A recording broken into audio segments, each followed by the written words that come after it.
طرف آ جاؤ، تم کہتے ہو ان کی طرف آ جاؤ. رحمت تو یہ تھی رسول اللہ کی.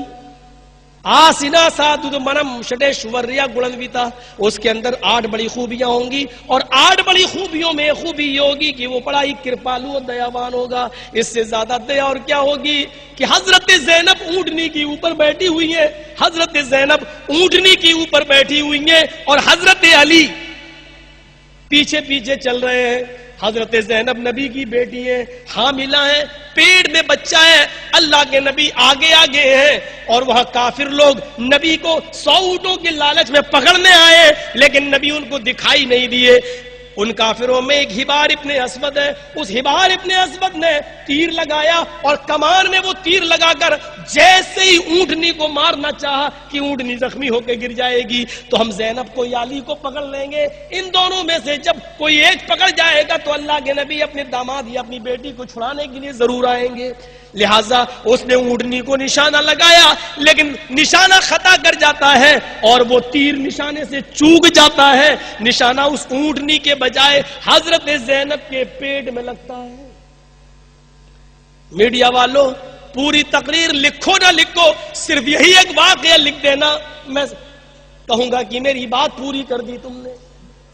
اسلام کی شیتل چھایا دیکھو، اور محمد رسول اللہ کی رحمت دیکھو. حضرت زینب کے پیٹ میں تیر لگا، پیٹ پھٹ گیا. پیٹ میں جو گربھ تھا، جو بچہ تھا، وہ زمین کے اوپر گر گیا. حضرت زینب بھی زمین کے اوپر گر گئی، چیختی انصرنی یا ارحم الراحمین، اے اللہ میری مدد فرما. اللہ کے نبی کو پتا چلا آپ آگے تھے، فوراً لوٹ کر آئے. کافر بھاگ گئے. اللہ کے نبی نے اپنی زخمی بیٹی کو اسی حال میں اٹھایا اور پوچھا، بیٹی یہ تیرا حال کس نے کیا؟ حضرت زینب اتنا اشارہ کرتی، حبار ابن اسود نے. حبار نے. اللہ کے نبی حبار کو پکڑے یا اپنی بیٹی کو زخمی حالت میں کیا کرے؟ آپ اپنی بیٹی کو لے کر اسی حال میں مدینہ آئے. حمل ساقط ہو گیا. حضرت زینب اس حمل کے صدمے کو زیادہ دن برداشت نہ کر سکی، اور اسی صدمے کی وجہ سے ان کا انتقال ہو جاتا ہے. نبی اکرم کی بیٹی اس دار فانی سے کوچ کر گئی. اللہ کے نبی قبر میں اپنی بیٹی کو اتارتے، مٹی دیتے وقت آپ کی آنکھوں میں آنسو آ گئے. صحابہ کہنے لگے، اللہ کے نبی آپ کے بھی آنکھوں میں آنسو. آپ نے فرمایا، اللہ نے اولاد کی محبت ہر باپ کے دل میں ڈالی ہے. یہ فرط محبت کے آنسو ہے، نوحہ اور ماتم کے آنسو نہیں ہے، چیخ و پکار کے نہیں ہے. اللہ نے ہر اولاد کی محبت اس کے باپ کے دل میں ڈالی ہے. یہ میری وہ بیٹی تھی زینب جو میرے دین میں بہت ماری گئی، دین میں بہت ستائی گئی. اس کو طلاق دی گئی، ابو لہب کے بیٹوں نے طلاق دی. میری ایک اور بیٹی اور زینب کو یہ میرے راستے میں، میرے دین کے راستے میں پوری زندگی ستائی جاتی رہی، یہاں تک کہ میرے خاطر اس دین کے راستے پہ چلتے چلتے یہ شہید بھی ہو گئی. آج اس کی روح بھی نکل گئی. آپ اپنی بیٹی کو دفن کر چکے، اور اسی مدینہ میں آپ رہنے لگے.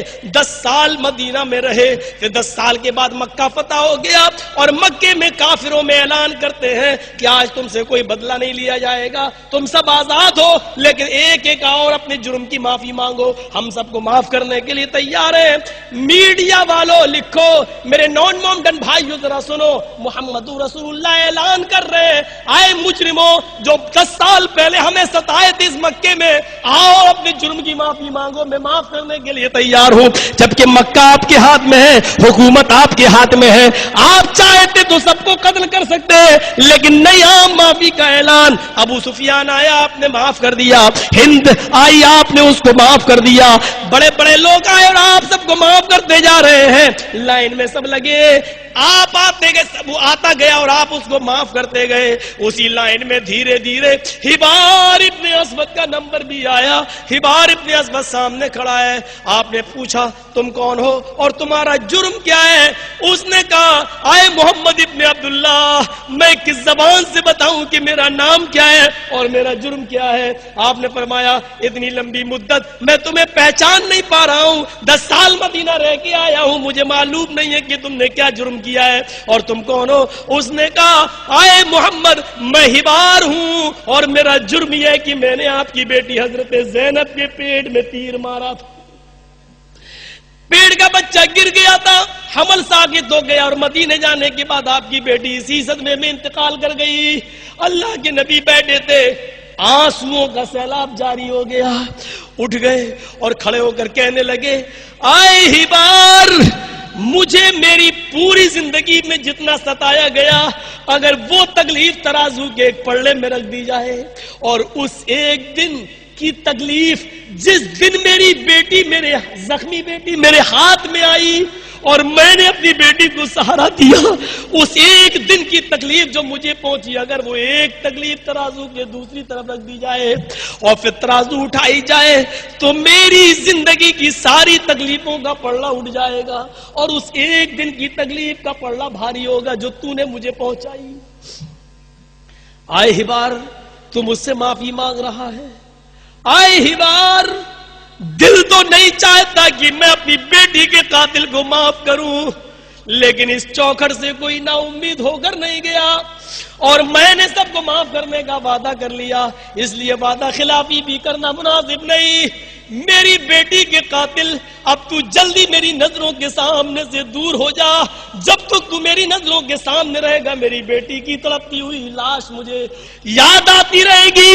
آئے ہی بار جا جا، اے میری بیٹی کے قاتل جا، میں نے تجھے بھی معاف کر دیا، جا میں نے تجھے بھی بخش دیا، جا میں نے تیرے خون کو بھی نظر انداز کر دیا، اب تو جلدی سے میری نظروں کے سامنے سے ہٹ جا۔